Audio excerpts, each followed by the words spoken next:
Bismillahirrahmanirrahim. Assalamualaikum warahmatullahi wabarakatuh. Halo, perkenalkan nama saya Siti Mawadah. NIM saya 1912123. Saya dari jurusan Pendidikan Agama Islam, Fakultas Tarbiyah dan Keguruan, Universitas Islam Negeri Sultan Maulana Hasanuddin Banten. Baik, di sini saya akan menyelesaikan tugas saya, yaitu tentang telaah kurikulum yang mengambil materi tentang Quran Hadis SMP atau MTS kelas 7. Dosen pengampu mata kuliah ini yaitu Ibu Helna Nelis. Langsung saja saya di sini akan menjelaskan tentang materi Al-Quran Hadis. Materi saya yaitu Al-Quran Hadis, judulnya yaitu Al-Quran Hadis adalah pedoman hidupku. Yang pertama saya akan menjelaskan tentang Al-Quran. Apa itu Al-Quran? Al-Quran menurut cendekiawan Quraisy Shihab adalah kata kerjanya yaitu qira'a, yaitu artinya bacaan. Dengan demikian, Al-Quran adalah bacaan yang sempurna.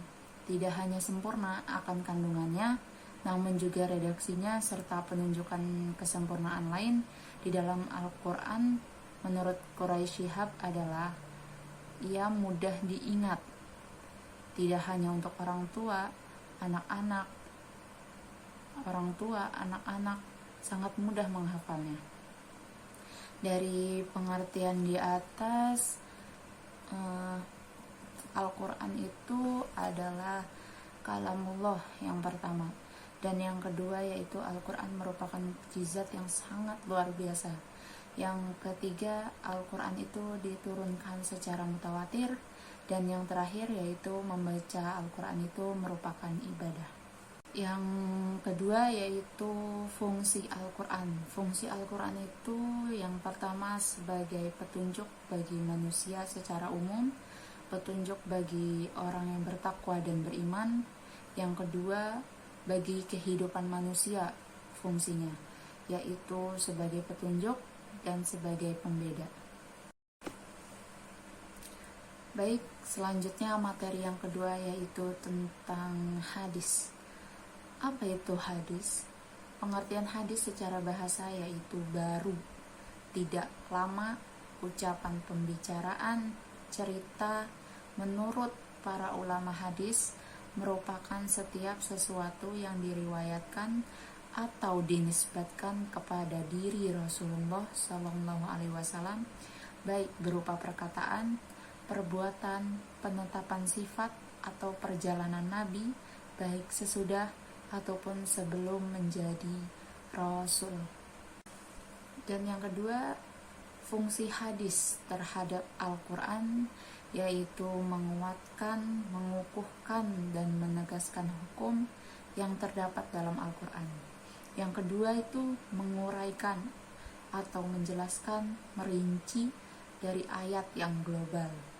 Yang ketiga, menetapkan hukum yang tidak disebutkan dalam Al-Quran.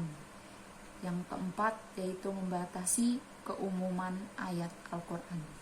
Yang ketiga yaitu fungsi Al-Quran dan hadis dalam Islam. Yang pertama, Al-Quran merupakan kitab suci terakhir yang diturunkan Allah Subhanahu wa Ta'ala.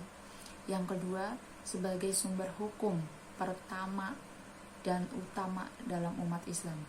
Yang ketiga, hadis merupakan sumber hukum kedua ajaran Islam setelah Al-Quran.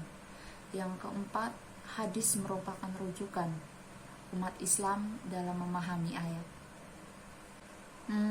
Baiklah, itu materi yang dapat saya sampaikan. Mohon maaf jika banyak kekurangan dan kesalahpahaman dengan kata-kata saya. Kurang dan lebihnya saya mohon maaf. Wassalamualaikum warahmatullahi wabarakatuh.